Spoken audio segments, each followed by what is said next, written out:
What does enlightenment mean? Enlightenment means gaining deep knowledge, understanding, or spiritual awareness.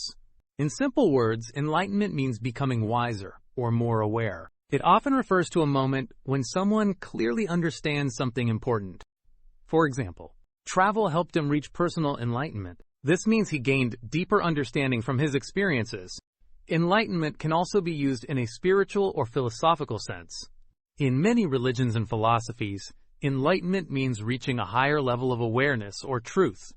Enlightenment can also refer to gaining knowledge through learning and education.